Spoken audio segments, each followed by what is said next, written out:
Long ago, in an age of heroes, a mighty war raged that would be remembered for thousands of years to come. The clash between Greeks and Trojans has become legend, passing from generation to generation through whispered tales and epic poems. Was Troy real? The remains of an ancient city still stand on the western shores of Turkey. Its walls, once tall and proud, now crumbled by the hands of time and conquest. Within those walls, over 3,000 years ago, a story unfolded that would captivate the imagination of humanity forever. The tales of gods and warriors, of love and vengeance, reached us through the songs of ancient poets. Greatest among them was Homer, whose Iliad and Odyssey painted vivid pictures of golden-armored heroes and divine beings who shaped the fates of mortals with their whims and passions. Before these stories were ever written down, they lived on the lips of bards who sang them by firelight, entrancing listeners with adventures both wondrous and terrible. Picture a world where gods descended from Mount Olympus to walk among men, a world where honor meant more than life itself, where glory in battle was the highest pursuit, and where a single stolen bride could launch 1,000 ships across the wine-dark sea. This was the world of the Trojan War. The story pulses with every shade of human emotion, passionate love and bitter hatred, towering pride and crushing grief, blinding rage and tender mercy. For 10 long years, the greatest warriors of an age clashed beneath the walls of Troy. Wise Odysseus with his clever schemes, Achilles, whose wrath was as legendary as his prowess in battle, noble Hector, defender of his ancestral city, and Helen, whose beauty was said to rival the goddesses themselves. Their names have echoed down the corridors of time, remembered when countless kings and kingdoms have been forgotten. The reverberations of this war never truly faded. The stories born from it have been retold and reimagined countless times, inspiring everything from ancient Greek tragedies to modern films. They ask timeless questions about fate and free will, about the terrible price of honor, about what it truly means to be a hero. In many ways, the story of Troy marks the beginning of Western literature itself. Our tale does not begin with the thunderous clash of bronze weapons or the screams of dying men.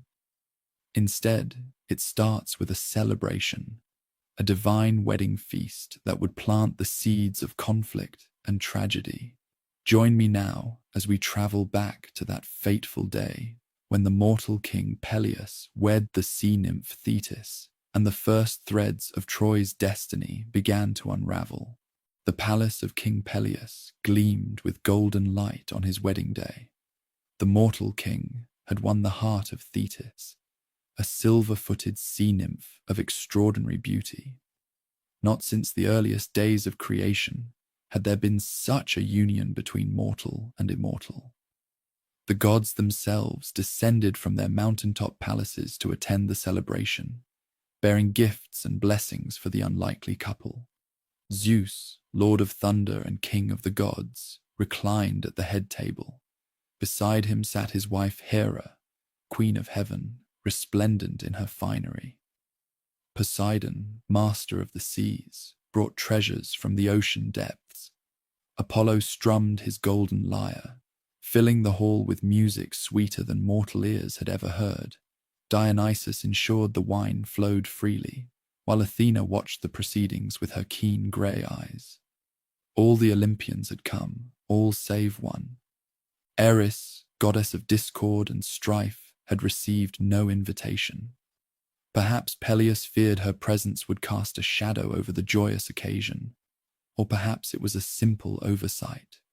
Whatever the reason, Eris learned of her exclusion, and her heart burned with bitter resentment. If she could not share in the celebration, she would ensure the revelers remembered her nonetheless.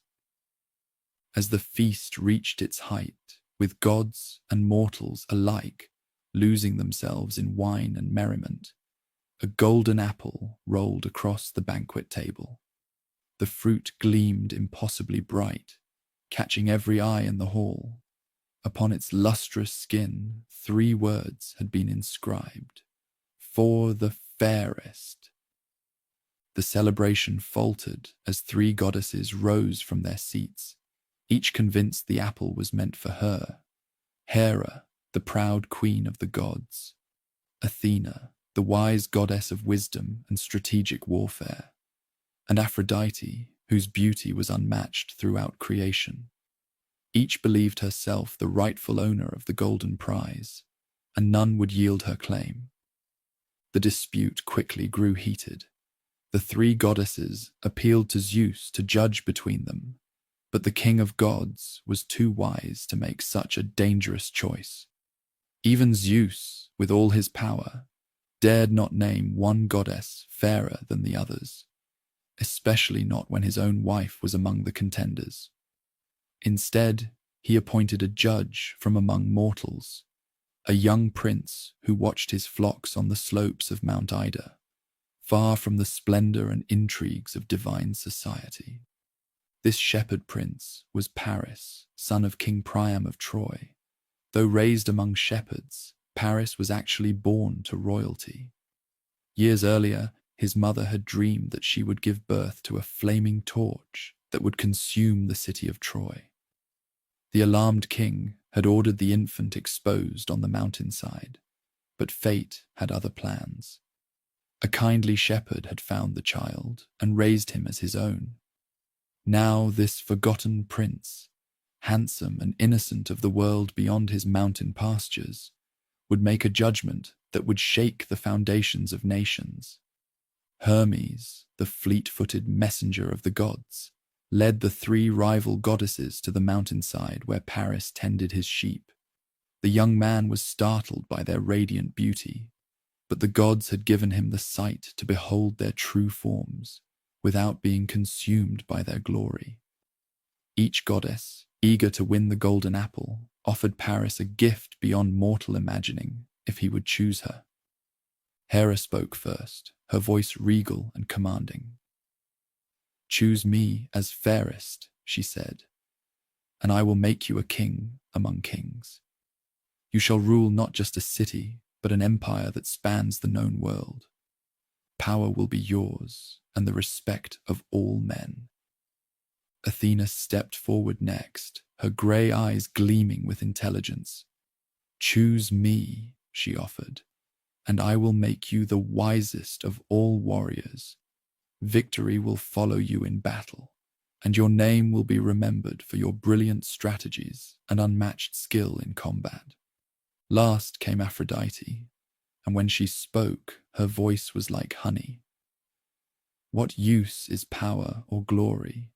she asked softly, "if your bed remains cold at night. Choose me, Paris, and I will give you the love of the most beautiful woman in the world. Helen of Sparta will be yours, and no man who looks upon her will not envy you." Paris, young and filled with the passions of youth, hardly hesitated. What were kingdoms or battlefields compared to the promise of love? He handed the golden apple to Aphrodite, naming her the fairest of the 3. In that moment, on a quiet mountainside far from the kingdoms of men, the first stone in an avalanche of war was set loose. Hera and Athena departed in anger, their wounded pride festering into hatred for Paris, and by extension, his home city of Troy. Aphrodite, delighted with her victory, reminded Paris of her promise. Helen, the most beautiful woman in the world, would be his, despite the fact that she was already married to King Menelaus of Sparta. Not long after the judgment, Paris's true identity was discovered. He returned to Troy and was welcomed by his father, King Priam, who had long regretted abandoning his son. The Trojan court marveled at the handsome young prince who had appeared so suddenly among them. When Paris announced his intention to visit the kingdoms of Greece, supposedly on a diplomatic mission, his father gladly gave him ships and a suitable escort. But Paris had only one destination in mind: Sparta, where the legendary Helen lived as queen. While these events unfolded, the kingdoms of Greece had grown prosperous and powerful. The age of heroes was at its height, with many city-states ruled by men of legendary stature. Mycenae, the rich city of gold, was ruled by Agamemnon, a king whose ambition was matched only by his ruthlessness. His brother Menelaus ruled Sparta, having won the hand of Helen, daughter of Zeus himself if the rumors were to be believed. Helen's beauty had drawn suitors from every corner of Greece. Before her marriage to Menelaus, her father, Tyndareus, had been concerned that choosing one husband for her would earn him the enmity of all the rejected suitors. The clever Odysseus, king of Ithaca, had suggested a solution. All suitors should swear an oath to support Helen's chosen husband and to defend her marriage against any who would break it. The kings and princes of Greece had sworn this oath, binding themselves to Helen's defense, an oath that would soon be called upon. In Sparta, King Menelaus received the Trojan prince with all courtesy, unaware of the designs Paris harbored for his wife. For several days, the Trojan delegation enjoyed Spartan hospitality. Paris charmed the court with tales of his homeland and exchanged gifts with Menelaus, all while his eyes returned again and again to Helen. Whether Helen fell in love with Paris, or was merely enchanted by Aphrodite's divine magic, or was taken against her will, the ancient sources disagree. What is certain is that when Menelaus was called away to attend funeral rites for his grandfather in Crete, Paris seized his opportunity. As the Spartan king sailed away, Paris and Helen boarded a Trojan ship under cover of darkness, taking with them a considerable portion of Menelaus's treasure. By the time Menelaus returned home to find his wife and wealth gone, the Trojan ships were already crossing the wine-dark sea toward the distant shores of Asia Minor. The king's rage shook the very foundations of his palace. The abduction, or elopement, was not merely a personal betrayal, but an insult to Greek honor. Helen had been claimed by a foreign prince, her marriage vows broken, and the sacred bonds of hospitality violated. Menelaus wasted no time. He sent messengers to his brother Agamemnon, the most powerful king in Greece, and reminded all the former suitors of their oath. The time had come to make good on their promise, to defend the marriage of Helen and punish those who had broken it. The kings of Greece would go to war, and Troy would be their target. The gears of fate were now in motion, turning inexorably toward conflict. The casual spite of a goddess and the reckless desire of a prince had set the stage for a war that would consume a generation of heroes and reduce a mighty city to ashes and memory. The waves parted before the prow of Paris's ship as it cut through the Aegean waters toward Troy. On the deck, Helen stood wrapped in a sea-splashed cloak, her golden hair catching the sunlight. Behind her, the shores of Greece receded into the mist, the homeland she might never see again. Was her heart filled with passion for the handsome Trojan prince at her side, or with regret for the life she had abandoned? The ancient storytellers could never quite agree. Helen's life had never truly been her own. Daughter of Zeus and Leda, or so the legends claimed, her beauty was not merely exceptional, but divine, a gift and a curse that had shaped her destiny from birth. Even as a young girl, she had been abducted once before, taken by the hero Theseus before her suitors rescued her. Now, as a grown woman and queen of Sparta, she found herself once again carried across the sea, a living prize in the games of men and gods. Paris, meanwhile, gazed toward the horizon with triumph burning in his heart. He had won what Aphrodite promised. The most beautiful woman in the world was now his companion. The treasure from Menelaus's palace would be a worthy gift for his father, King Priam. But Helen herself was the true prize. In his youthful arrogance, Paris gave little thought to the consequences that might follow. The gods had favored him, and that seemed enough. After days at sea, the coastline of Asia Minor appeared on the horizon. The great city of Troy stood proud on its hill, its mighty walls catching the golden light of sunset. As Paris's ship approached the harbour, word of the prince's return and of his extraordinary companion raced ahead to the royal palace. King Priam and Queen Hecuba received their son in the great hall of Troy. Surrounded by their many children and advisors, Paris proclaimed Helen as his bride and displayed the treasure he had brought from Sparta. While some in the court murmured with concern about taking another king's wife, many were simply dazzled by Helen's beauty. It was said that when she entered a room, all fell silent, as if a goddess had descended among them. Not everyone welcomed the new arrival. Cassandra, Paris's sister, who had been blessed or cursed by Apollo with the gift of prophecy, cried out in horror when she saw Helen. "Fire!" she screamed. "I see fire consuming Troy's walls. Take her back before it's too late." But Cassandra's fate was cruel. Though she spoke only truth, no one would ever believe her prophecies. The court dismissed her warnings as madness, as they always did. Hector, Paris's eldest brother and Troy's greatest warrior, was more measured in his concern. "Brother," he said privately to Paris, "have you considered what you've done? You've taken another man's wife, not just any man, but a king of Greece. Do you think Menelaus will simply accept this loss? Do you think his powerful brother Agamemnon will let this insult stand?"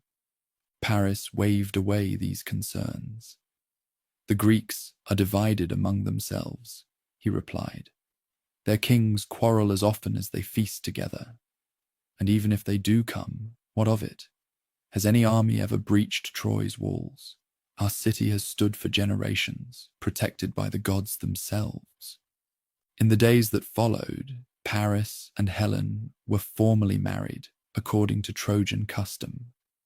The people of Troy lined the streets to catch a glimpse of the legendary beauty as she processed to the temple. Some cheered the match as a triumph for Troy. Their prince had won a bride coveted by all Greece. Others, wiser perhaps, saw storm clouds gathering on the horizon. Meanwhile, in Sparta, Menelaus's rage had hardened into cold determination.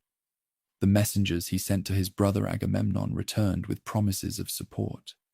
As High King among the Greeks, Agamemnon began the process of calling in old alliances and reminding the former suitors of their sacred oath. For Agamemnon, the abduction of Helen offered something he had long desired, a reason to unite the fractious kingdoms of Greece under his command, and perhaps to extend his power across the Aegean. Helen and Paris lived as husband and wife in Troy for nearly a year before the first Greek embassy arrived. Odysseus, the wily king of Ithaca, and Menelaus himself came to Troy, not with an army, but with words. They were received in King Priam's court with the courtesy due to royal visitors, despite the tension that hung in the air. "Return my wife and the treasure that was stolen," Menelaus demanded, his voice tight with barely controlled fury. "Do this, and there need be no blood spilled between our peoples." Odysseus, ever the diplomat, added, "King Priam, surely you understand that this matter goes beyond a dispute between two men. The sacred laws of hospitality have been violated. Your son was welcomed as a guest in Menelaus's home, and he repaid that welcome by stealing the host's wife and possessions. All Greece watches to see how this breach will be addressed." King Priam, torn between his love for his recently restored son and his sense of justice, looked to Paris. The young prince sat with Helen at his side, his hand possessively covering hers. "She came willingly," Paris declared. and I will not give her up. Some accounts say that Helen was present at this meeting, but remained silent, her eyes downcast, her thoughts her own. Others claim she was kept away, either by Paris's jealousy or by her own shame at facing her former husband. Whatever the truth, the embassy ended in failure. Odysseus and Menelaus returned to their waiting ships with nothing but Troy's refusal. As the Greek kings sailed back across the Aegean, Troy began to prepare for war. Hector took command of strengthening the city's already formidable defenses. Allies were called from neighboring kingdoms in Asia Minor. Stores of food were gathered, for if war came, it might be a long one. Paris, for his part, seemed to take the threat less seriously. He spent his days with Helen in the comforts of the palace, confident in Troy's walls and in divine favor. After all, had not Aphrodite herself sanctioned their union? It was said that at night, from their chamber, high in one of Troy's towers, they could see the fires of the watchmen burning along the coast, fires that would soon be joined by 1,000 Greek campfires, as an army the like of which the world had never seen gathered on Trojan shores. In Greece, the call to arms spread from kingdom to kingdom. The oath that bound Helen's former suitors was invoked, and ships began to gather at Aulis, where the combined Greek force, the Achaeans, as Homer would call them, would launch their great fleet. Some kings came eagerly, seeing opportunity for glory and plunder. Others came reluctantly, bound by oath, but doubtful of the cause. And so the stage was set. Because of a goddess's spite, a prince's desire, and a woman's fateful journey across the sea, two worlds stood on the brink of a conflict that would consume them both. Troy, proud and ancient, secure behind its legendary walls, and the kingdoms of Greece, united for perhaps the first time in their history, preparing to cross the wine-dark sea with vengeance in their hearts. The harbour at Aulis, filled with ships from every corner of Greece, their sails, furled tight against tall masts, created a forest of timber where once there had been only open water. On the shore, thousands of men made camp, kings and princes, nobles and common soldiers, all gathered under the banner of vengeance. The greatest military force the ancient world had ever seen was assembling, and at its head stood Agamemnon, king of rich Mycenae, brother to the wronged Menelaus. Agamemnon's tent dominated the shoreline, marked by his royal standard. Inside, the High King met with the other leaders of the expedition, tracing their plans on maps spread across tables of polished wood. His face was grim but satisfied. For years he had dreamed of extending his power across the Aegean, of bringing the wealthy trading cities of Asia Minor under Greek influence. Now Paris had handed him the perfect justification. This war would begin for Helen, but Agamemnon's ambitions stretched far beyond the recovery of his brother's wife.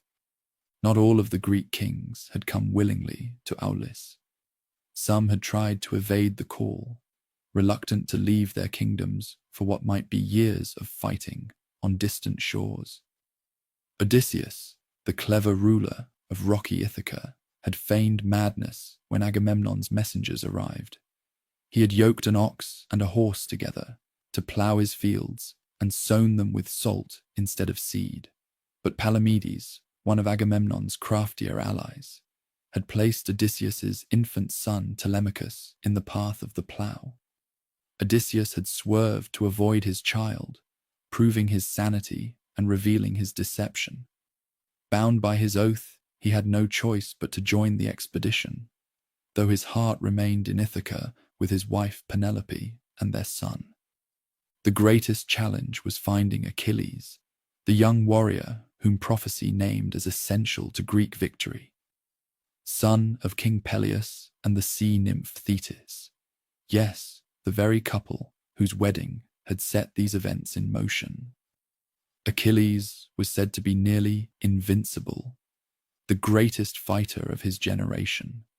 But his mother, knowing that war meant death for her beloved son, had hidden him on the island of Skyros, disguised as a girl among the daughters of King Lycomedes. Odysseus, now committed to the cause, devised a plan to reveal Achilles. Disguised as a traveling merchant, he brought gifts for the king's daughters, fine fabrics, jewels, and other feminine treasures. But among these gifts, he included a magnificent sword and shield. While the girls admired the pretty trinkets, one reached instinctively for the weapons, revealing a warrior's instinct that no disguise could hide. Achilles' identity uncovered, he too joined the gathering forces at Aulis, bringing with him his loyal friend Patroclus and a contingent of elite warriors, the Myrmidons. With each passing day, more ships arrived at Aulis. From Athens came 50 vessels under the command of King Menestheus. Diomedes led 80 ships from Argos. Ajax the Greater, a warrior second only to Achilles in might, brought 12 ships from Salamis. His namesake, Ajax the Lesser, arrived with 40 ships from Locris. Nestor, the oldest of the kings, whose wisdom was respected by all, sailed from sandy Pylos with 90 ships. In all, nearly 1,200 ships gathered in the bay, carrying some 100,000 men. Among this vast host, certain figures stood out. There was Philoctetes, who possessed the mighty bow of Heracles. Idomeneus led the Cretan forces, his helmet adorned with boar's tusks in the ancient style. The healer Machaon and his brother Podalirius, sons of Asclepius, would tend to the wounded. And watching it all with keen eyes was Calchas, the seer whose prophecies would guide the expedition. Yet despite this unprecedented gathering of power, the fleet remained in harbour, unable to sail. For weeks, the winds refused to blow. The waters of the bay lay flat as polished bronze, and the great ships sat motionless at anchor. As days stretched into weeks, discontent spread through the encampment. Some whispered that the gods themselves opposed the expedition. Others suggested returning home before winter made sailing even more dangerous. Desperate for a solution, Agamemnon turned to Calchas, the expedition's prophet. The seer's face was grave as he delivered his message. Artemis, goddess of the hunt, holds back the winds. She demands a sacrifice for an offense against her sacred deer, killed in her grove by the king's own hand. The goddess will accept nothing less than the life of Iphigenia, Agamemnon's eldest daughter. The High King's face turned ashen at these words. Iphigenia, his beautiful child, sacrificed like a common animal upon an altar. He raged against the prophecy, called Calchas a false prophet, threatened to abandon the entire expedition. But as the days passed with no change in the winds, and as the other kings began to speak of returning to their homes, Agamemnon's resolve weakened. Finally, he sent word to his wife Clytemnestra in Mycenae, telling her to bring Iphigenia to Aulis, not for sacrifice, but under the pretense that she was to be married to Achilles. It was a cruel deception, one that would later bear terrible fruit. But Agamemnon convinced himself it was necessary for the greater purpose of uniting Greece. Mother and daughter arrived at Aulis, adorned for a wedding. Iphigenia, eager to see her father and excited by the prospect of marriage to the legendary Achilles, rushed from the chariot into Agamemnon's arms. The king embraced his daughter with tears in his eyes, knowing what awaited her. The accounts of what happened next differ. Some say that Iphigenia discovered the truth and, displaying courage worthy of her royal blood, willingly offered herself for sacrifice to ensure Greek victory.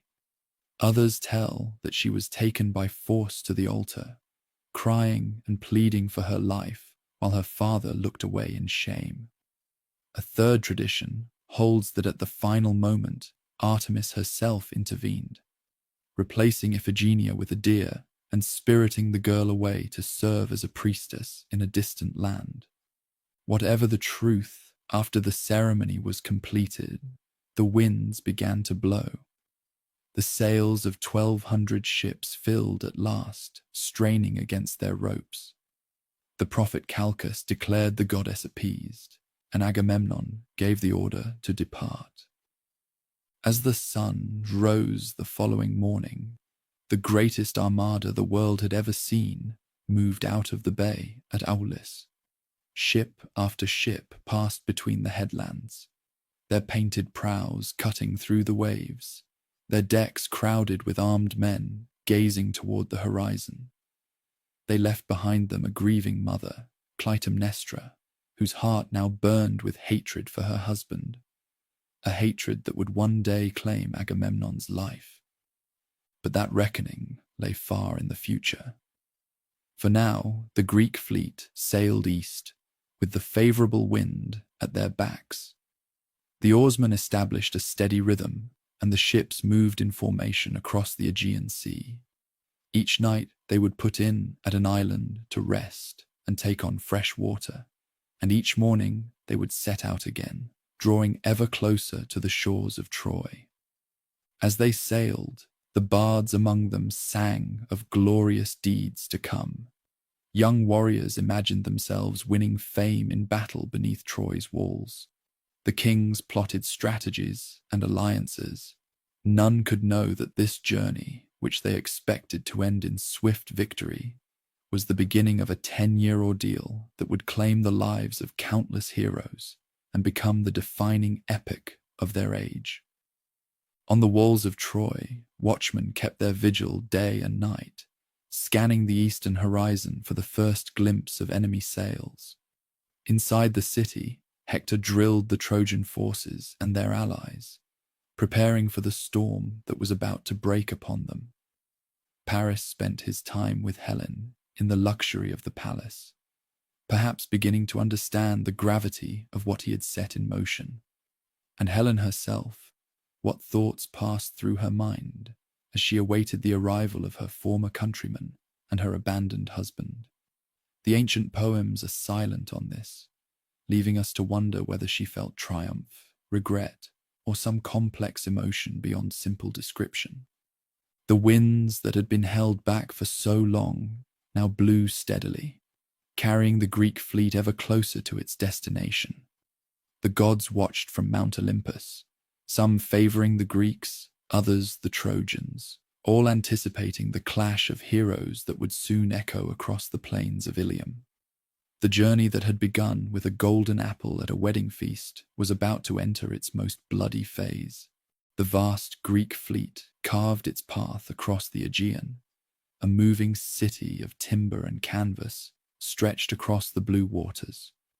White foam churned beneath 1,000 hulls as oarsmen pulled in rhythm to the steady beat of drummers.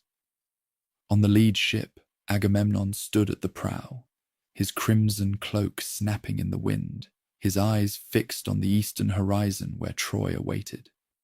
The journey was not direct. The Greeks, many of whom had never sailed beyond sight of their homeland's shores, followed a winding route from island to island.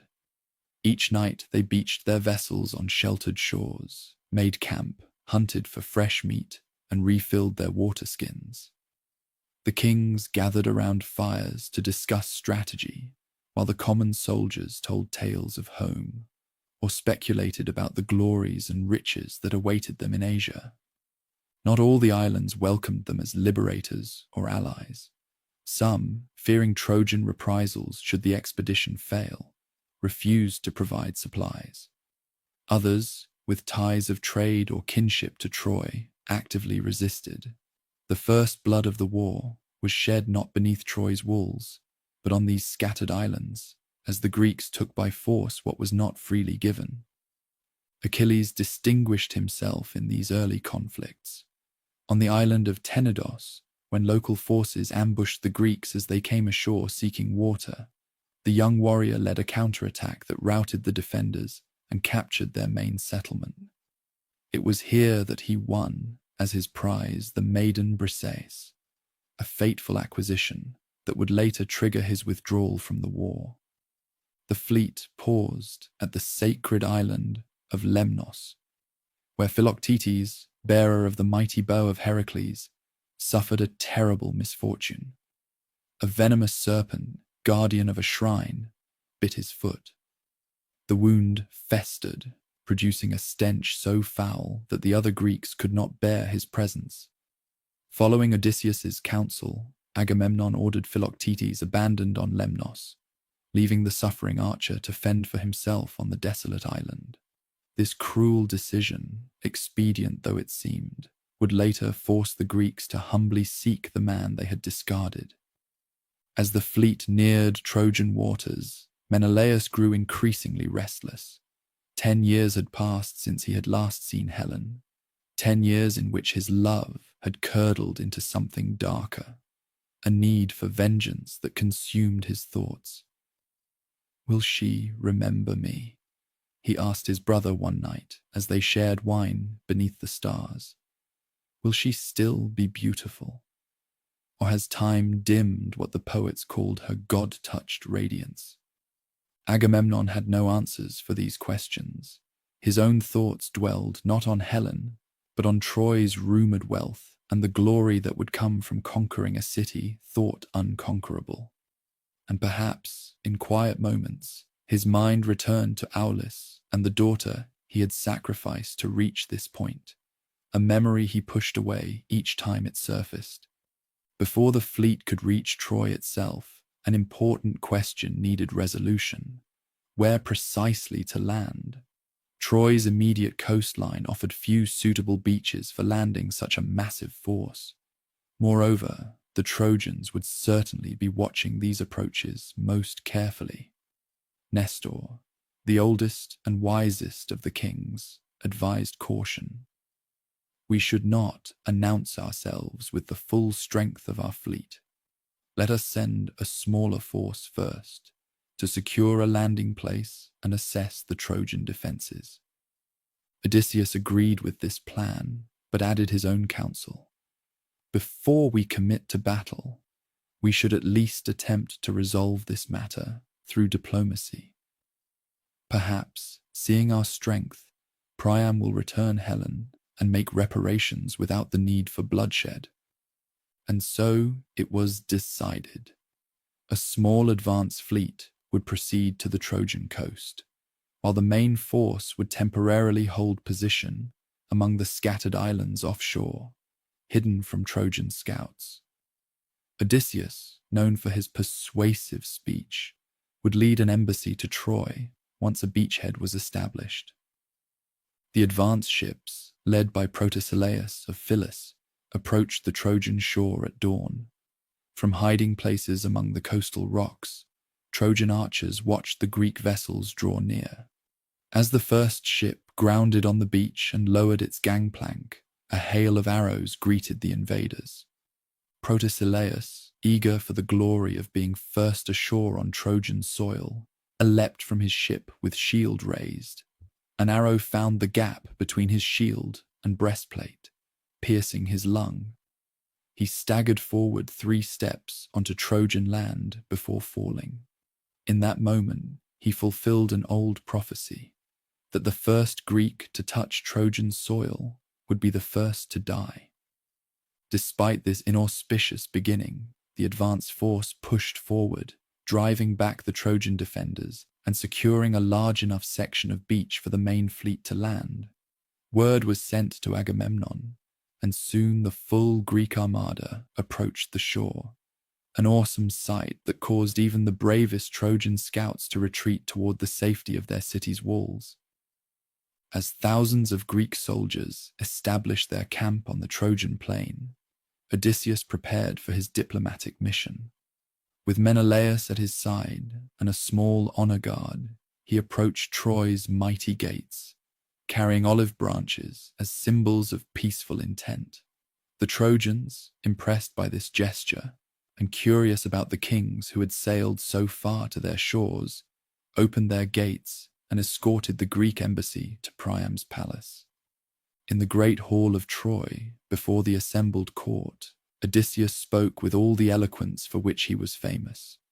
King Priam, noble princes of Troy, we come before you not seeking war, though as you have seen, we are prepared for it. We come seeking justice for a grave wrong. Your son Paris has taken what is not his, the wife of King Menelaus and the treasure of Sparta. Return Helen and these stolen goods. Make fair reparation for this breach of sacred hospitality, and we will depart in peace, leaving Troy unharmed.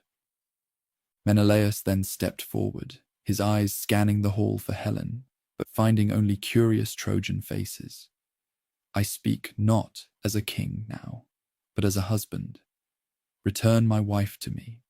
Whatever passed between her and Paris, I am willing to forgive if she returns willingly. Troy need not suffer for the actions of one man. Priam, dignified in his advanced age, rose from his throne. You speak of justice and peace, yet you bring an army to our shores. Your ships blacken our coast from end to end. Are these the actions of men seeking peaceful resolution? Before Odysseus could reply, Paris entered the hall with Helen at his side.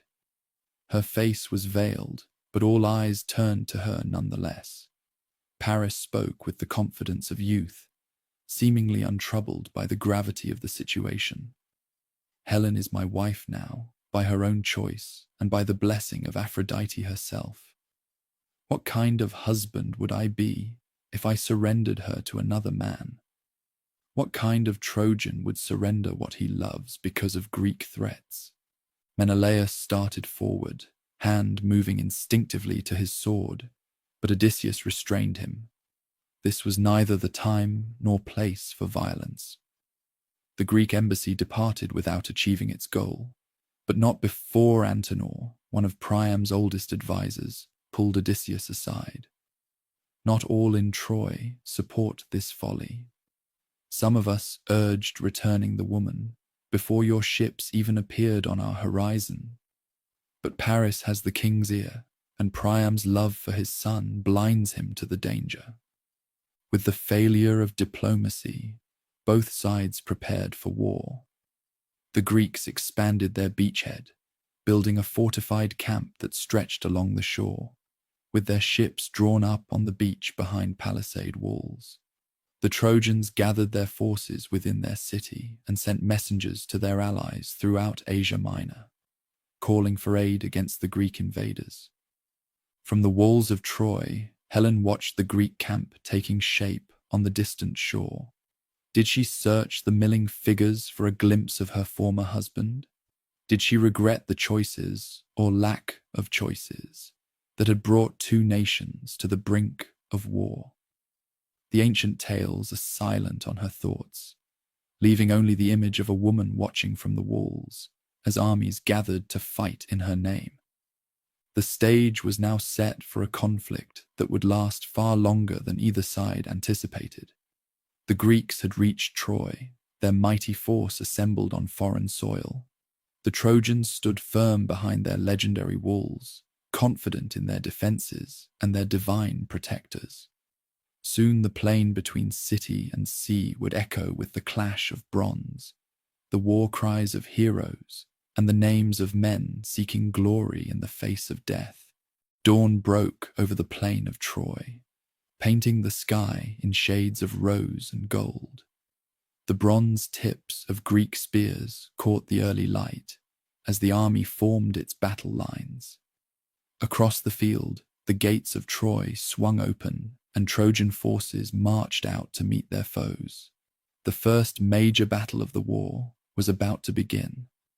For 9 long years, this scene would repeat itself with variations, an endless cycle of advances and retreats, small victories and defeats, moments of heroism and tragedy that blended together in the grinding machinery of war. Neither side could gain a decisive advantage. The Greeks, for all their numbers, could not breach Troy's mighty walls.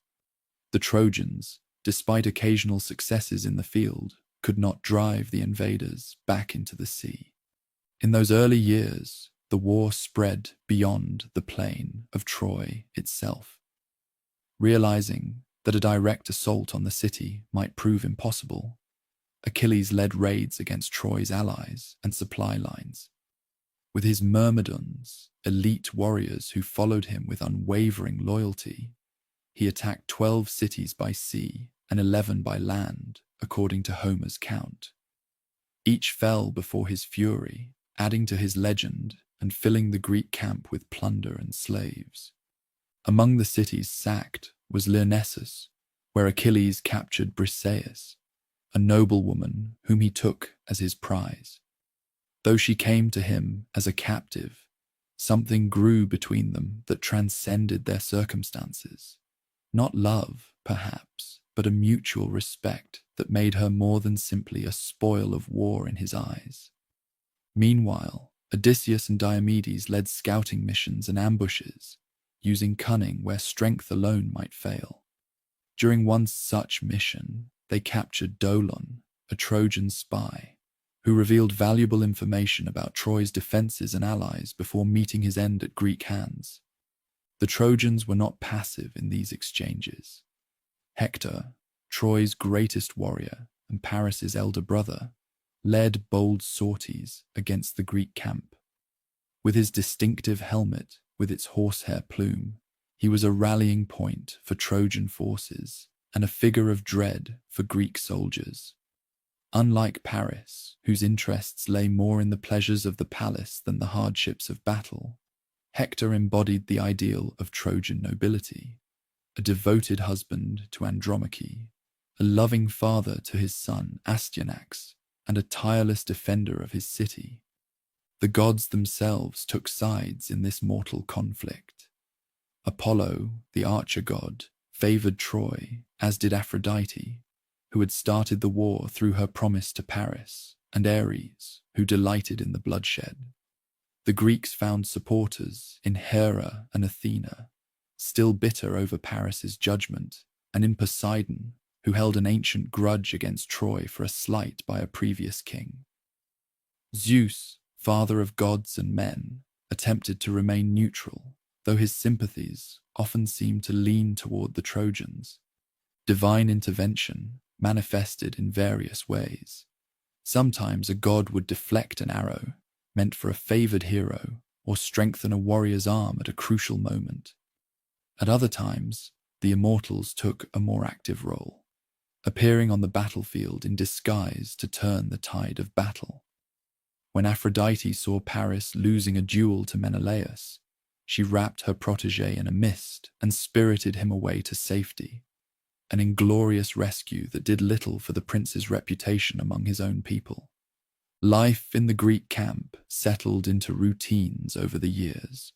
The kings still met in Agamemnon's tent to discuss strategy, though increasingly these councils dissolved into arguments as frustration grew.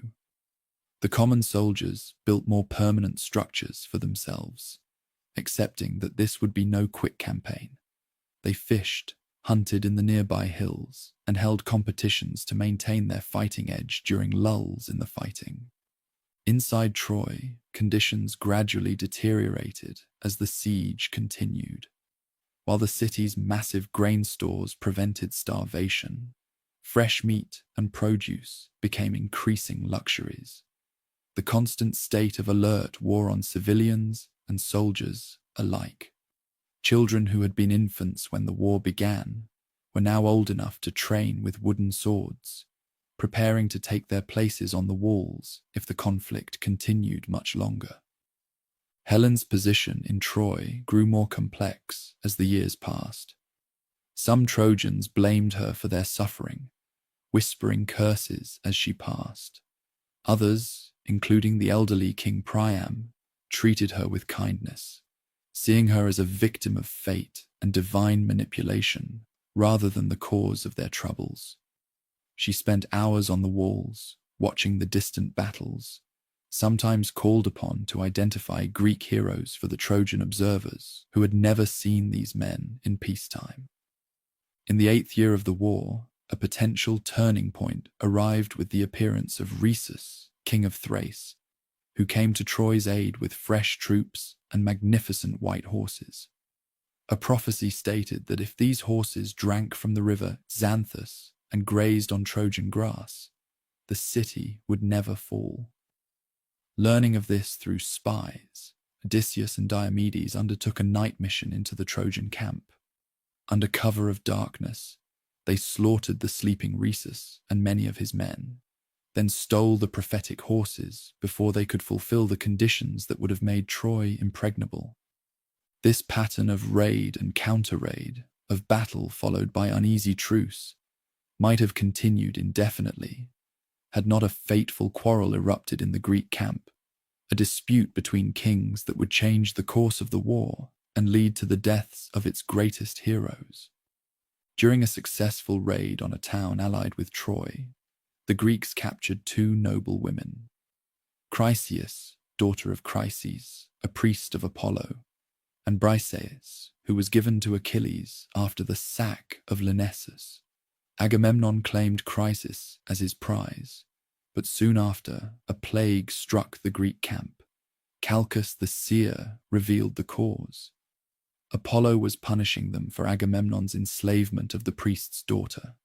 Reluctantly, Agamemnon agreed to return Chryseis to her father, ending the plague. But the High King's pride demanded compensation. "If I must lose my prize," he declared before the assembled Greek leaders, "then I shall take one of yours in her place." His eyes fell on Achilles, whose fame and independence had long rankled him. "I will take Briseis, your captive, to replace the woman I have lost." Achilles' hand flew to his sword. "You coward!" he spat, his voice shaking with rage. "You lead from the rear, while better men bleed for your cause, and now you would steal what I have earned with my own hands." Only the intervention of Athena, visible to Achilles alone, prevented him from striking down the High King, then and there. Instead, the greatest warrior of the Greeks made a fateful decision. "Take her," he said at last, his voice cold as winter. "But know this, my men and I will fight no more in your war. Let us see how you fare against Hector without Achilles at your side." True to his word, Achilles withdrew to his tent and his ships, taking his myrmidons with him. For days he sat brooding by the shore, watching as the tide of battle turned against the Greeks without his strength to tip the scales. The Trojans, sensing the Greeks' disarray, pressed their advantage. Hector led increasingly bold attacks, driving the invaders back to their ships. Without Achilles, the Greeks found themselves fighting for survival rather than victory. The war had entered a new and deadlier phase, one that would bring both sides to the edge of destruction. As flames began to lick at the first Greek ships, pushed burning toward the fleet by Trojan forces, the consequences of the quarrel between kings became clear. Pride and honor, the twin currencies of heroic society, had set heroes against each other just as surely as they had launched the war itself. Now, as the Greeks faltered without their greatest champion, desperate measures would be needed to reverse their failing fortunes. The stage was set for the central tragedy of the Trojan War, a chain of events that would begin with a friend's well-intentioned intervention and end with the deaths of the mightiest warriors on both sides. The wrath of Achilles, kindled by Agamemnon's insult, would soon consume the battlefield in fire, more devastating than any the Trojans could bring to the Greek ships. Smoke darkened the sky above the Greek camp as more ships caught fire. Trojan warriors swarmed forward, emboldened by Hector's leadership and the conspicuous absence of Achilles from the battlefield. The Greeks fought with desperate courage, but they were being pushed inexorably back toward the sea that had carried them to these hostile shores. In his black-hulled ship at the edge of the camp, Achilles watched the battle unfold with stony indifference. His armor hung untouched on its stand. His legendary spear, which few other men could even lift, leaned unused against the wall. The great hero's wrath burned cold within him. a rage directed not at the Trojans, but at Agamemnon, who had publicly dishonored him by taking Briseis. "The Greeks are being slaughtered," said Patroclus, Achilles' closest companion since childhood. "Our friends are dying while you sit brooding over an insult." Achilles' eyes remained fixed on the distant battle. "An insult? Is that what you call it when a man takes what is yours by right of conquest? When he undermines you before all the army? No, my friend. This is not about a woman. This is about honor, without which a man is nothing." As the situation grew dire, Agamemnon finally acknowledged his error. He sent an embassy to Achilles' tent, Odysseus, Ajax, and the old mentor Phoenix, bearing gifts and promises of reconciliation. Agamemnon offered to return Briseis untouched, along with 7 tripods, 10 talents of gold, 20 bronze cauldrons, 12 horses, 7 women skilled in crafts, and 20 Trojan captives of Achilles' choosing, should Troy fall. He even offered one of his own daughters in marriage, and 7 prosperous towns as a dowry. Odysseus presented these offers with all his famous eloquence, appealing to Achilles' sense of compassion for his suffering comrades. Ajax, more blunt, reminded him of the bonds of friendship that united the Greek leaders. Old Phoenix, who had helped raise Achilles, told him a parable about the dangers of unyielding anger. But Achilles remained unmoved. "I will not fight for Agamemnon," he declared. "The man has no honor, and I want nothing from him. Not his gold, not his women, not his friendship. Let him reap what he has sown."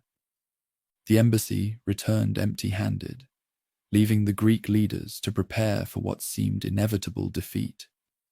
Yet Achilles was not entirely without compassion. As Hector's forces pressed closer to the heart of the Greek camp, he allowed his beloved friend Patroclus to borrow his distinctive armor and lead the Myrmidons into battle. "Wear my armor," Achilles told him.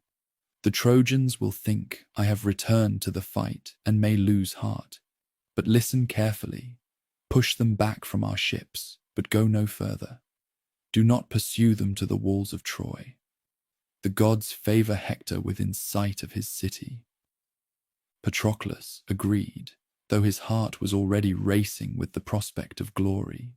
He donned the magnificent armor of Achilles, the gleaming breastplate, the greaves with their silver ankle clasps, the ornate shield, and most distinctive of all, the helmet with its horsehair crest that could be seen across the battlefield.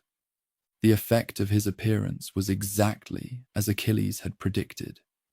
Seeing what they thought was the dreaded Achilles returning to battle, many Trojan warriors broke ranks and fled. Patroclus led the Myrmidons in a ferocious counterattack, pushing the Trojans back from the burning ships. But in the heat of combat, flushed with success and the unfamiliar sensation of being feared as Achilles was feared, Patroclus forgot his promise. Instead of withdrawing once the immediate danger to the ships had passed, he pressed forward, pursuing the retreating Trojans across the plain toward their city. 3 times Patroclus charged the walls of Troy, and 3 times Apollo himself pushed him back. "Return, Patroclus," the god warned. "This is not your destiny." But caught up in battle frenzy, Patroclus ignored the divine warning. As he fought near the walls, the god struck Patroclus from behind, stunning him and knocking his helmet from his head. In that vulnerable moment, a Trojan warrior named Euphorbus speared him in the back. Wounded and disoriented, Patroclus stumbled backward, directly into the path of Hector. Troy's greatest champion did not hesitate. His spear drove deep into Patroclus's unprotected belly. As the Greek warrior collapsed, Hector stood over him with grim triumph. "Did you think you were Achilles?" he asked. "Did you think you could sack our city wearing his armor? Now you fall, and he will not come to save you." With his dying breath, Patroclus managed a prophecy of his own. "Enjoy your victory while you can, Hector. Death already stands behind you, waiting. Achilles will not rest until you lie as I do now." A brutal fight erupted over Patroclus's body and the armor of Achilles that he wore. The Myrmidons fought desperately to recover their fallen comrade, while the Trojans, led by Hector, sought to claim the legendary armor as a trophy. In the end, Menelaus and Ajax managed to carry Patroclus's broken body back to the Greek camp, but Hector retreated to Troy with Achilles' armor as his prize. When word reached Achilles that Patroclus had fallen, his grief knew no bounds. He threw himself to the ground, pouring dust over his head and tearing at his hair. His anguished cries carried across the camp, chilling the blood of all who heard them. His mother, the sea nymph Thetis, rose from the waves in response to her son's pain. She found him beyond consolation, consumed now by a new kind of wrath, not the cold anger he had nursed against Agamemnon, but a white-hot fury directed at Hector and all of Troy. "I will return to battle," Achilles vowed. "I will not eat or drink until Patroclus is avenged and Hector lies dead by my hand." "My son," Thetis said, her voice breaking with foreknowledge of what was to come. "If you kill Hector, your own death will follow swiftly. This is the fate the fates have spun for you." "Then let it come," Achilles replied without hesitation. "What worth has life when I have failed to protect the one I loved most? I will not live with this shame." Since Hector now possessed Achilles' armor, Thetis journeyed to Olympus itself, to the forge of Hephaestus, the divine craftsman. She begged him to create new armor for her son, and moved by her plea, the lame god worked through the night at his magical forge. By dawn, he had created the most magnificent armor ever worn by a mortal. A shield depicting the entire cosmos, a breastplate that shone like the sun, greaves of indestructible bronze, and a helmet crowned with a plume of pure gold. When Thetis delivered this divine panoply to her son, Achilles wasted no time. He called for an assembly of the entire Greek army. Before the gathered host, he formally renounced his quarrel with Agamemnon. "The anger that divided us has cost too much," he declared. "While we squabbled like children, good men died. I return to battle now, not for you, Agamemnon, but for Patroclus, who deserved better than to die wearing my armor while I sulked in my tent." Agamemnon, equally eager to put their feud behind them in the face of a common enemy, accepted Achilles' return without demanding apology. He immediately ordered Briseis returned, along with all the gifts he had promised, but Achilles waved this aside. "Keep your treasures. They mean nothing to me now. All that matters is getting to Hector before the sun sets." As Achilles prepared for battle, strapping on his new divine armor, his immortal horses, Xanthus and Balius, offspring of the west wind, spoke to him with human voice, a rare and ominous sign. "We will carry you swiftly today, mighty Achilles," said Xanthus. "But the hour of your death approaches. It is not through any failure of ours that Patroclus fell, but by the will of the gods and the strength of men. I know I am doomed to die here, far from my homeland," Achilles replied grimly, "but I will not depart for the house of Hades before sending many Trojans ahead to announce my coming."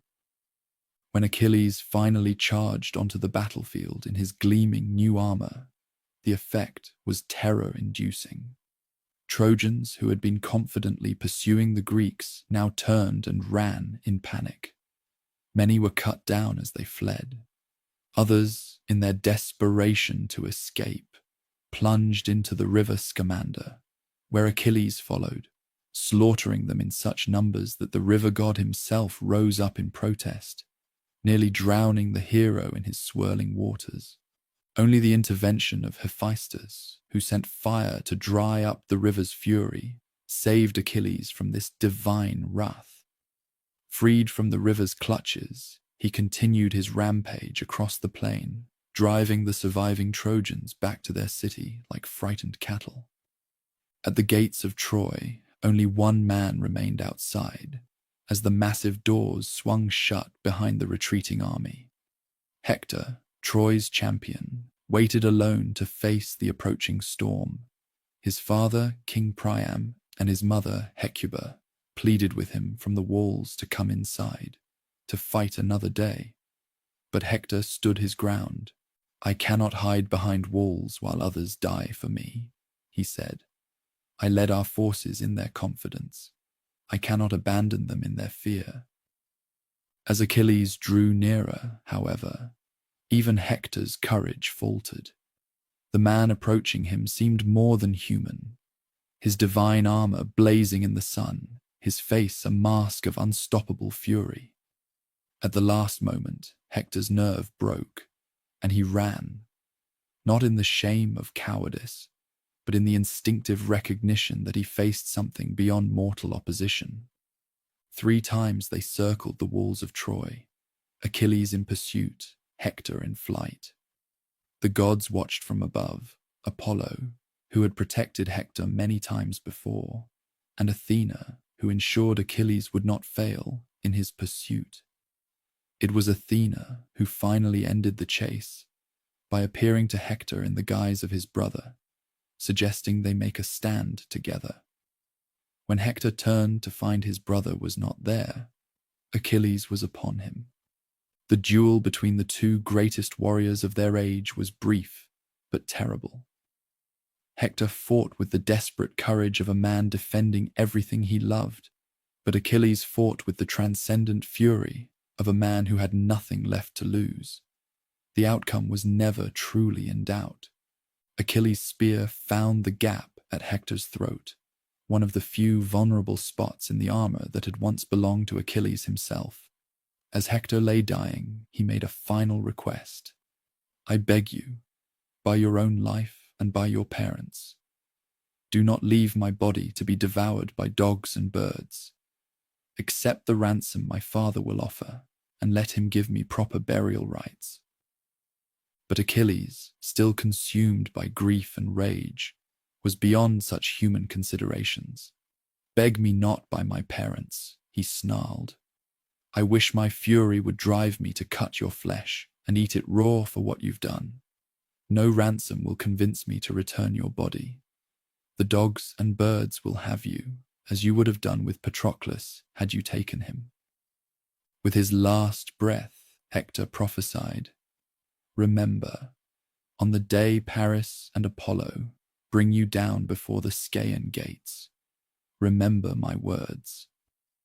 After Hector's death, Achilles' treatment of his enemy's body shocked even his fellow Greeks. He pierced the fallen hero's heels, threaded them with leather thongs, and dragged the corpse behind his chariot, circling the city walls in a grim parody of their earlier chase. For 11 days he continued this desecration, driving around the tomb of Patroclus each morning with Hector's body in tow. The gods themselves were outraged by this violation of sacred custom. Zeus sent Thetis to her son with a message. "You have angered the immortals with your excessive vengeance. The time has come to accept ransom and return Hector's body to his people." On the 12th night, guided by Hermes, King Priam of Troy made his way secretly into the Greek camp and to Achilles' tent. The old king knelt before the man who had killed so many of his sons, most notably his beloved Hector, and kissed the hands that had brought him such grief. "Remember your own father, Achilles," Priam said, his voice steady despite his sorrow. "He is old, as I am old, and he waits for a son who may never return. At least he can hope while I kneel before the killer of my children." Have pity, if not for me, then for the memory of your own father." These words penetrated Achilles' armor of grief and rage. For the first time since Patroclus's death, he wept, not just for his friend, but for all that had been lost, for his own approaching death, for the futility of the endless cycle of violence and vengeance. Together, the old king and the young warrior grieved for their respective losses, finding a moment of shared humanity amid the waste of war. When dawn came, Achilles had Hector's body washed, anointed with oils, and wrapped in fine cloth. He granted the Trojans 12 days of peace to conduct funeral rites for their champion, a brief respite in a war that had already consumed nearly a decade and the lives of countless heroes. As Hector's funeral pyre burned within the walls of Troy, Achilles stood on the shore, looking out at the dark sea. His wrath had been quenched in blood and tears, but the price had been immeasurable, and the prophecy remained unfulfilled. His own death approached, as certain as the dawn that would follow this temporary peace. The 12 days of peace granted for Hector's funeral rites passed like a brief dream in the long nightmare of war. When the truce ended, the conflict resumed with renewed intensity. Though Troy had lost its greatest defender, the city still stood defiant behind its god-built walls. The Greeks, despite the return of Achilles to their ranks, had suffered too many losses to attempt a direct assault on those legendary fortifications. Achilles, knowing his own death was approaching, fought with a strange combination of fury and fatalism. Each morning, he would arm himself in his divine armor. Each day he would cut down scores of Trojan warriors, and each night he would return to his tent, having survived another day, despite the prophecy hanging over him. The tide of battle had turned decisively in the Greeks' favor, yet final victory remained elusive. In this deadlock, fresh heroes arrived to bolster Troy's defense. From the east came Penthesilea, queen of the Amazons, leading a contingent of women warriors as skilled and brave as any men. The Amazon queen sought glory and redemption, having accidentally killed her sister during a hunt. For a time, Penthesilea and her Amazons brought new hope to Troy. They led several successful sorties against the Greek lines, with the queen herself displaying extraordinary prowess in battle. Achilles, who had been withdrawing from combat after each day's necessary bloodshed, found himself drawn back to the front lines by tales of this warrior woman's skill. Their eventual confrontation was as brief as it was legendary. Penthesilea fought with remarkable courage, even managing to pierce Achilles' divine armor with her spear, one of the few to ever wound the seemingly invulnerable hero. But in the end, Achilles' godlike strength prevailed. As his spear found her heart, their eyes met, and according to some accounts, Achilles fell in love with the Amazon queen in the very moment he killed her. As he removed her helmet, revealing her face in death, some Greeks mockingly suggested that Achilles should take her body to his tent, implying a desecration worse than what he had done to Hector. Enraged by this disrespect toward a worthy opponent, Achilles killed the man who had spoken, Thersites, a common soldier known for his insolence.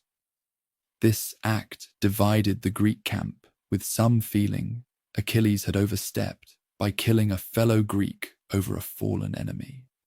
After the Amazons came another unexpected ally for Troy, Memnon, king of Ethiopia, son of the dawn goddess Eos.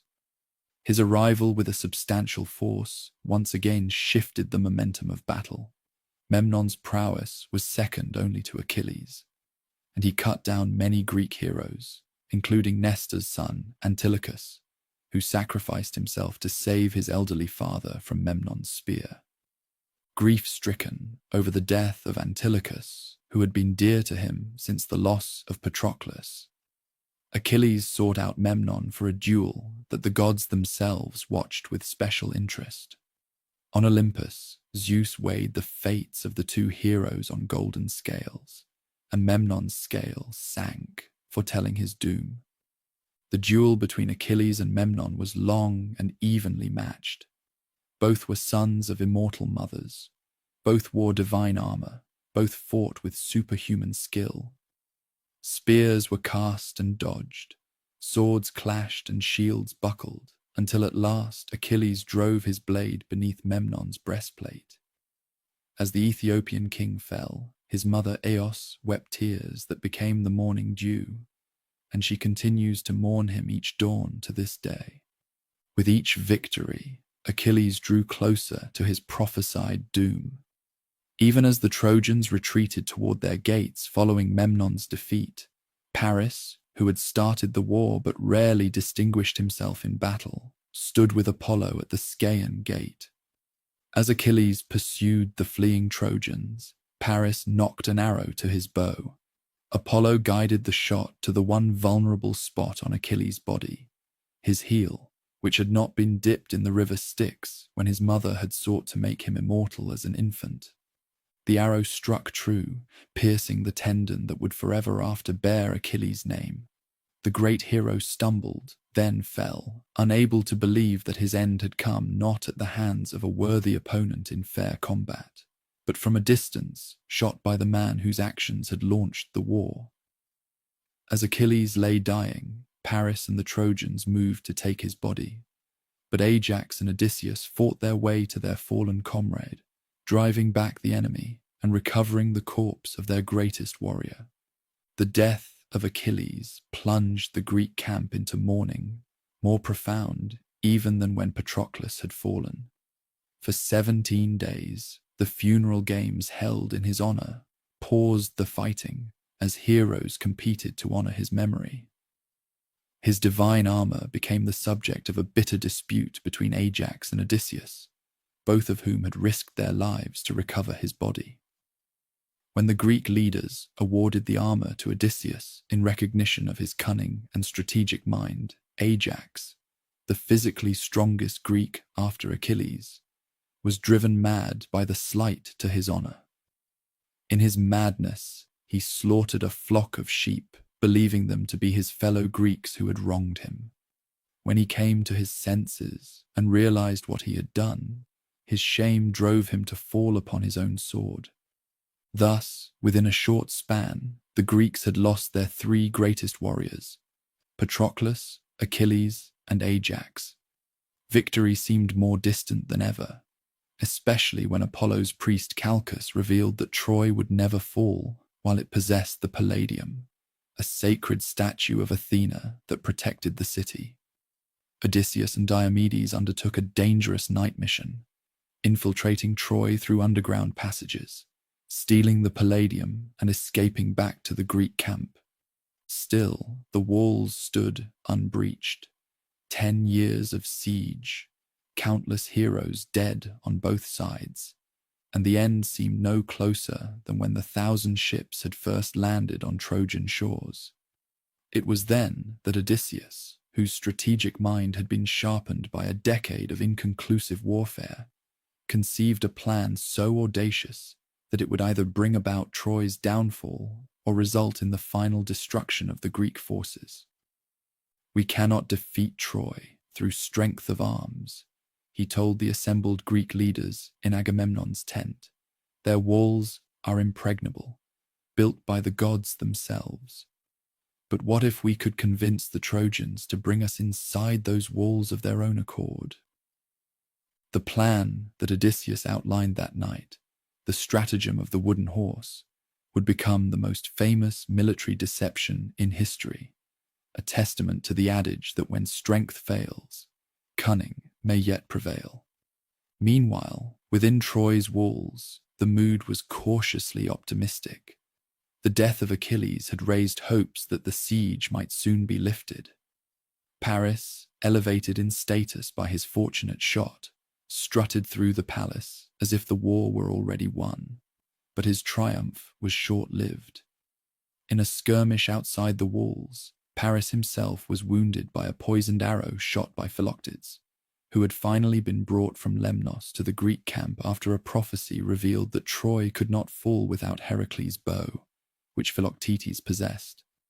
The wound festered, and Paris, in desperation, sought out his first wife, the mountain nymph Oenone, whom he had abandoned for Helen years before. Only she had the power to heal such wounds, but bitter over his betrayal, she refused to help. By the time she relented and rushed to Troy, Paris was already dead. In her grief, Oenone threw herself upon his funeral pyre. Helen, who had been Paris's prize and the cause of so much suffering, was passed to his brother Deiphobus, though some in Troy suggested returning her to the Greeks to end the conflict. But after 10 years of war and incalculable losses on both sides, neither the Greeks nor the Trojans were willing to end matters so simply. Too much blood had been spilled, too many heroes had fallen, too many oaths of vengeance had been sworn. The stage was set for the final act of the tragedy, a desperate gamble by the Greeks, a fatal mistake by the Trojans, and the fiery end of a city that had stood for centuries. The wooden horse stood on the plains before Troy, massive and imposing in the golden light of sunset. Its polished flanks gleamed, and its carved head seemed to gaze toward the city with hollow eyes. The Trojan scouts who first spotted it approached cautiously, puzzled by this strange object left behind on the otherwise abandoned beach. The Greek camps that had dotted the shoreline for a decade were gone. Tents struck, cooking fires extinguished, waste pits filled in. More shocking still, the vast fleet that had brought the invaders to Trojan shores had vanished. Only blackened patches on the sand remained where the 1,000 ships had been dragged up for so many years. Word spread quickly through Troy. Citizens rushed to the walls, hardly daring to believe that their long nightmare might be over. The Greeks had finally abandoned their futile siege. After 10 grinding years, the war might truly be at an end. But what was this massive wooden structure they had left behind? A scouting party ventured out from the city gates, the first time in years that Trojans had been able to walk the plain without fear of Greek arrows or spears. They found the beach deserted except for a single Greek soldier bound to a post. The man was bruised and bloodied, apparently left behind in the Greeks' hasty departure. This man was Sinon, chosen by Odysseus for his quick wit and convincing manner. When the Trojans cut him free, he fell to his knees in apparent gratitude. "Thank the gods you found me," he gasped. "They would have sacrificed me for favorable winds had I not escaped my bonds." The Trojans, suspicious but curious, questioned him about the wooden horse. Sinon's tale was a masterpiece of deception, crafted to play on Trojan pride and religious fears.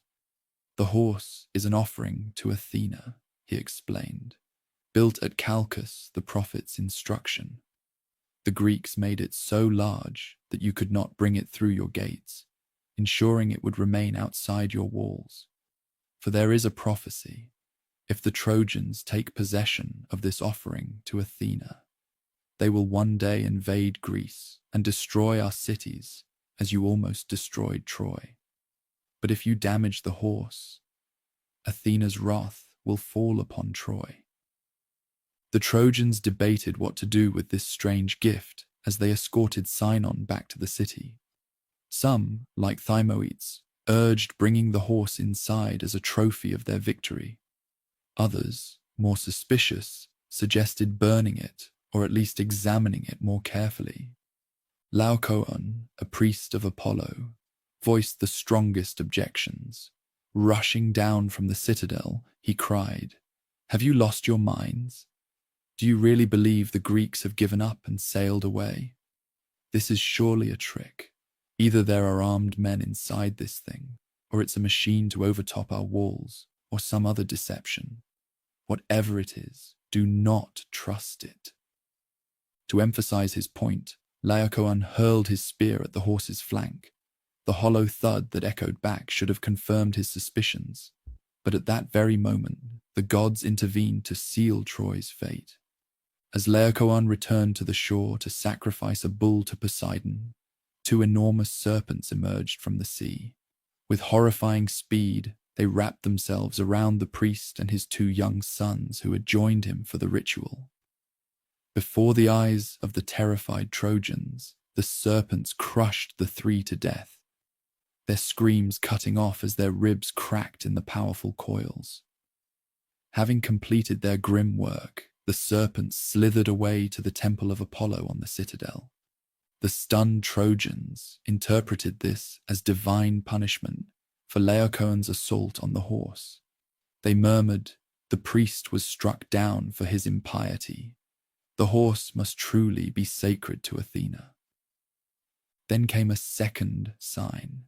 Helen's sister-in-law, Cassandra, blessed with prophetic sight by Apollo but cursed never to be believed, ran through the streets screaming that the horse would bring destruction if brought within the walls. "Fire," she cried. "I see fire and blood. Do not bring death into our city." But as always, her true prophecies were dismissed as madness. With these apparent divine judgments influencing their decision, the Trojans made their fateful choice. The massive horse would be brought into the city as a trophy, an offering to Athena. But the city gates were too small to admit the structure. In their eagerness, the Trojans did what 10 years of Greek siege had failed to accomplish. They breached their own walls, tearing down a section to create an opening large enough for the horse. Young men attached ropes to the wooden colossus and began the laborious process of dragging it from the beach into the city. Wheels had been attached to its base to facilitate this movement, yet still it was slow, arduous work. Crowds lined the route, singing hymns to Athena and celebrating what they believed was their deliverance from war. As the horse passed through the broken wall into Troy proper, maidens scattered flowers before it, and priests offered prayers to Athena, seeking her blessing now that her gift had been properly honored. With tremendous effort, the Trojans pulled the horse into the central plaza before the main temple, where it would stand as a monument to their survival and victory. That night, Troy erupted in the first true celebration it had known in a decade. Wine flowed freely, music filled the streets, and even the guards drank their fill. The exhausted population, released at last from the constant threat of Greek attack, abandoned themselves to revelry. As the night deepened, the sounds of celebration gradually faded, replaced by the heavy breathing of drunk, exhausted sleepers. Inside the wooden horse, the chosen Greek warriors had endured a day of cramped discomfort, barely daring to breathe as the Trojans examined their hiding place. Besides Odysseus, the hollow belly concealed Menelaus, Diomedes, Neoptolemus, son of Achilles, Ajax the Lesser, and other notable fighters, the best of those who had survived the decade-long conflict. When the city finally fell silent, Sinon crept to the horse and gave the signal. From inside, Odysseus cautiously opened the hidden trapdoor in the horse's belly, and one by one, the warriors descended on ropes to the street below. They moved with practiced silence, years of warfare having taught them the art of stealth. Their first targets were the guards at the main gates, who were quickly dispatched. As those gates swung open, Sinon lit a massive signal fire on the walls, a beacon visible far out to sea, where the Greek fleet had been hiding behind a nearby island. With surprising speed, the ships that had seemed to abandon the siege returned, laden with soldiers eager for the final assault. Throughout the sleeping city, the Greeks who had hidden in the horse began their deadly work. Some, led by Neoptolemus, moved toward the royal palace. Others targeted the barracks where what remained of Troy's fighting force lay in drunken slumber. Odysseus and Menelaus made for the house of Deiphobus, where they expected to find Helen. By the time the first Trojan citizens awoke to the sounds of combat, Greek soldiers were already pouring through the open gates and spreading throughout the city. What followed was not a battle, but a massacre. The Trojans, caught completely by surprise and still half drunk from their celebration, had no chance to organize an effective defense. The Greeks, hardened by 10 years of war and remembering their many fallen comrades, showed little mercy. Houses were set ablaze, initially to provide light for their attack, but soon as a deliberate tactic to drive out hiding Trojans and create chaos. The flames spread quickly from building to building, aided by a strong wind that seemed to be sent by the gods themselves, perhaps Hera and Athena, completing their vengeance against the city they had hated since Paris's judgment. King Priam, awakened by the sounds of slaughter, donned his armor for the first time in years. Though far too old to fight effectively, he was determined to die as a king. His wife Hecuba begged him to seek sanctuary at Zeus's altar, but he replied, "I have lived too long already to see my city burn and my sons die before me." His end came not in honorable combat, but in sacrilege. Neoptolemus, proving himself more savage even than his father Achilles, pursued the aged king to the very altar of Zeus. There, as Priam clutched the sacred symbols of the god, the young warrior cut him down without hesitation or respect for the holy place, an act of impiety for which the gods would later demand payment. Throughout the burning city, similar scenes of brutality unfolded.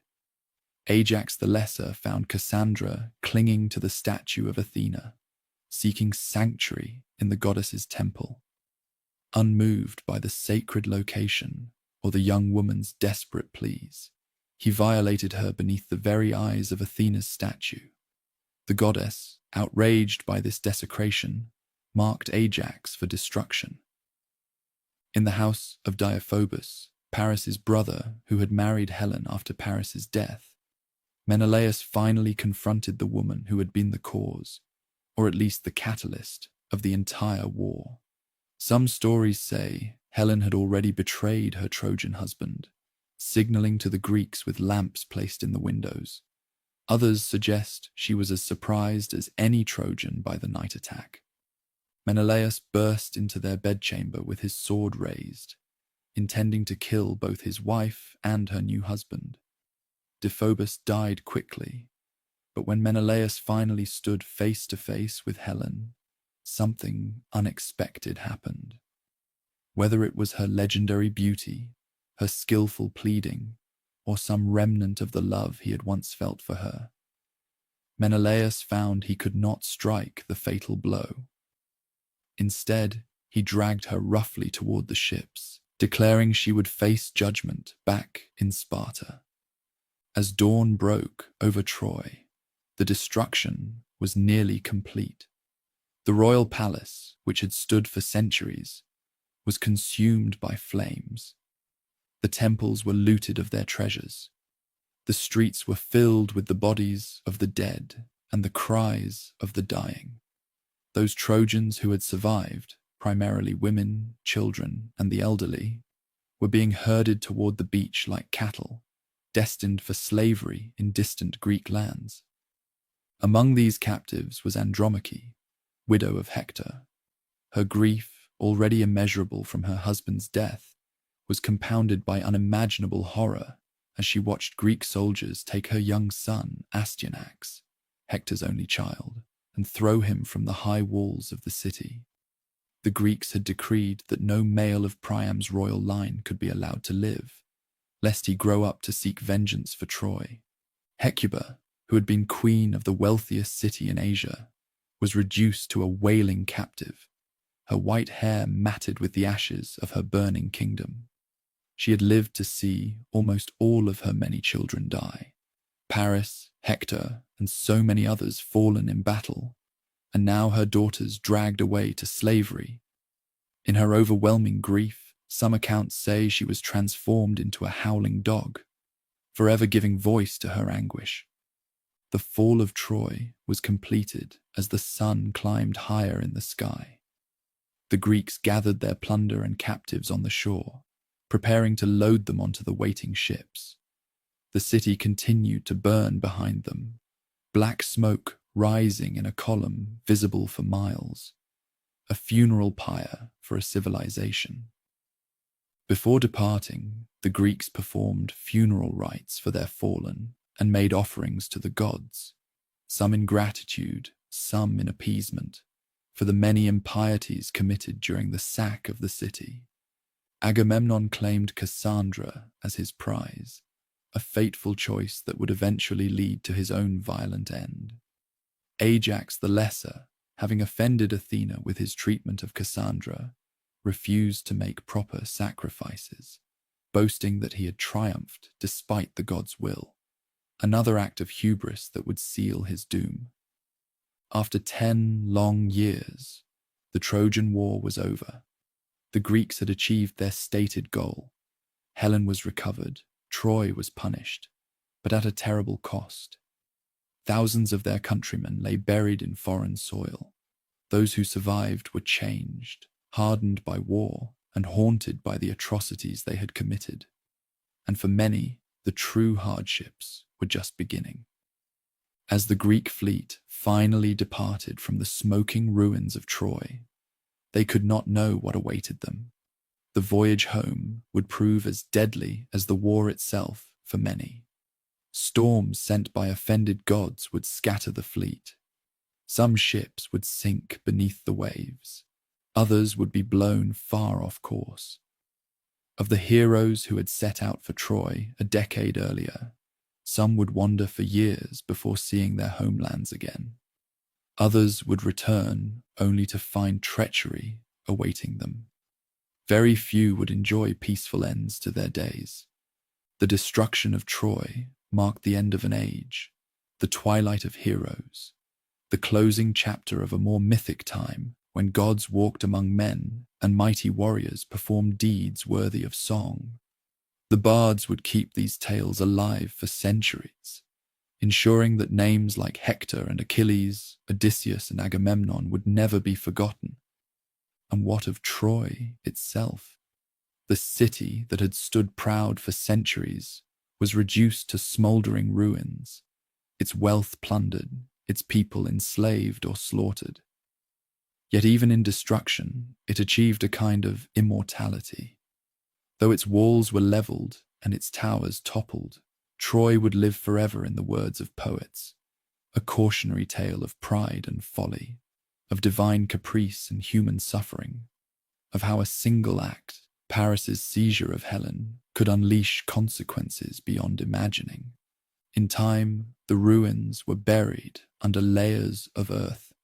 New settlements were built atop the old. The physical Troy disappeared, leading some to question whether it had ever truly existed.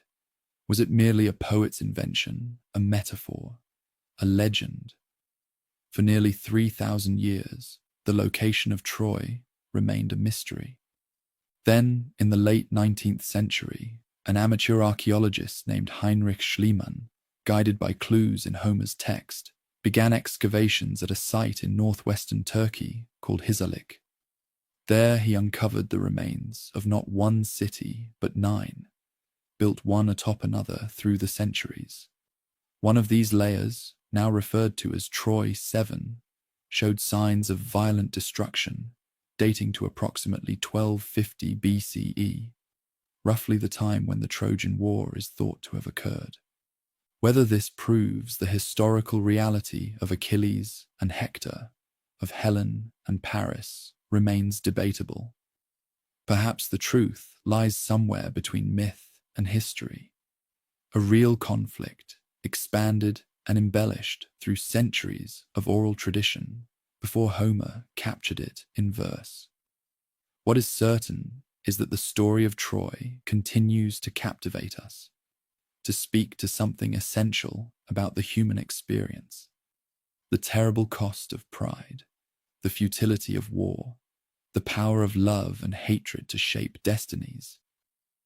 The walls of Troy have crumbled to dust. The heroes have long since departed for the Elysian fields, and even the gods of Olympus have faded into memory.